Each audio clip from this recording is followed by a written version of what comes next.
Okay, good day everyone. Good day ulit sa lahat ng mga viewers ng Share TV. Once again, I'm Christian, the branch manager of Royal Enfield Bacoor. And today may discuss na naman tayo another bike, which is the Continental GT650. So this is the 2024 model. May mga changes tayo. Same engine, however, with the design and the color options bago. This one, the color ang tawag dito is sa premium variant. It's the Slipstream Blue. So part siya nung Black Series na premium variant natin. When you say the Black Series, blackout tayo pagdating sa engine. Even our exhaust nakaitim na.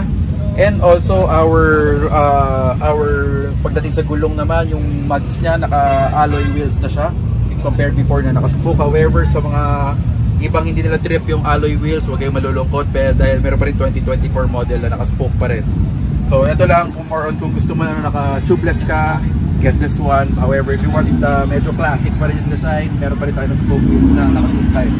So ang mga bago lang naman dito, yan, color option, the Slipstream Blue, blackout engine, LED lights. Finally, it comes with LED.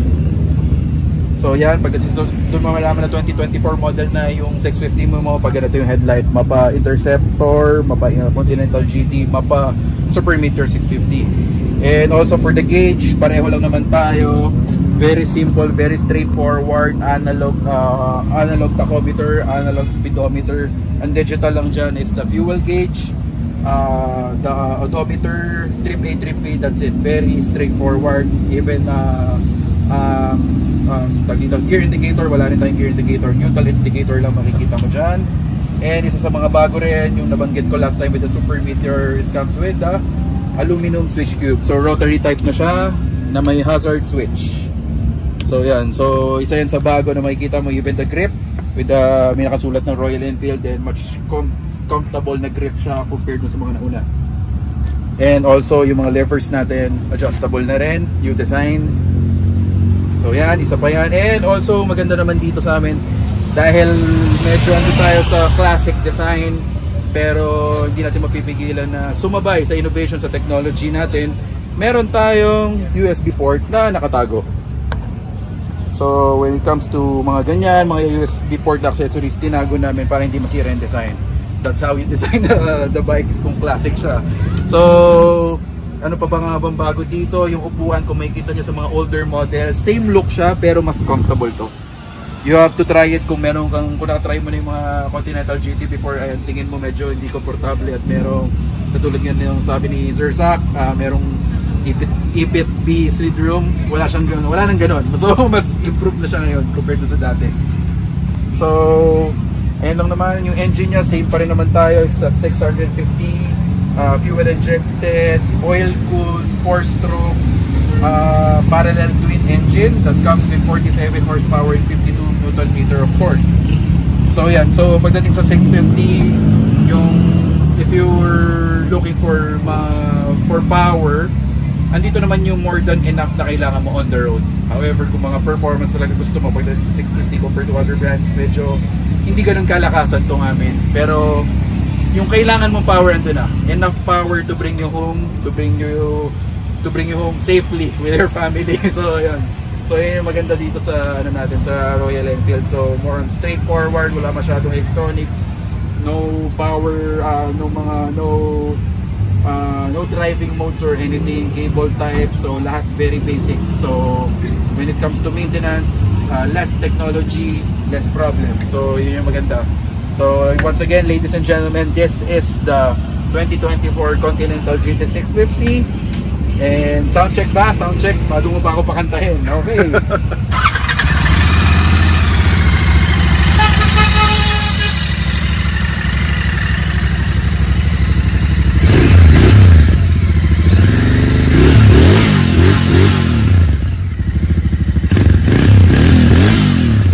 So it's a 270-degree crank and very refined 650 engine compared to the older Royal Enfield. Medyo may stigma dati pagdating sa Royal Enfield, yung ma-vibrate, maingay, makalansing. Ito very refined to. You have to try it kung medyo ganun pa rin yung impression mo sa Royal Enfield. Kung makikita mo how well na nag-improve yung engines natin compared before.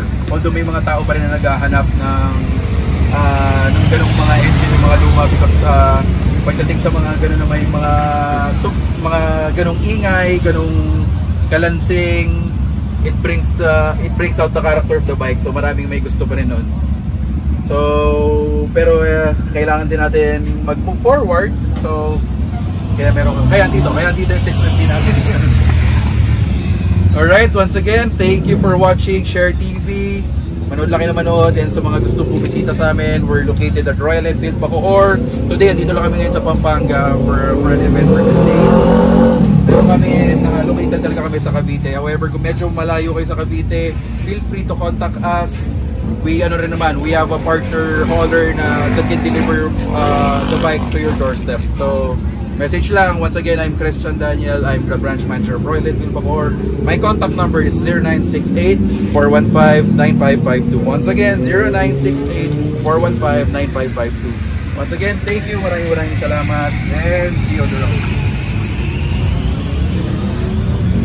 Hello everyone, I'm Miguel Oliva. I'm the sales executive here at Royal Enfield Bacoor. This one is the Royal Enfield Victor Safeguard 250. The price is 405. 405,000. Yeah. Ito sir. This one is the Bullet 350. The price is 210. This one is the Meteor 350. The price is 260. 260. Ito sir. This one is the Classic 350. The price is 230,000. Okay, sir, saan po yung dealership nyo again? Sa Royal Enfield Bacoor. Thank you. Thank you sir. And pagdating naman sa shoutout, dahil mahihain ang aking sales na si Mitan, siya mauna mag-shoutout. Shoutout sa mga tropa ko dyan sa Batangas, sa mga riders ko dyan sa Manila. Hi fans! Good morning! At sa wakas masasabi ko naman to, once again, nasa TV na po ako. And shoutout din sa wife ko, si Kat. I just got married 2 days ago. Maraming salamat. Wow! Woohoo! Congratulations! Thank you. Bye-bye sir. Thank you sir. Thank you sir, thank you.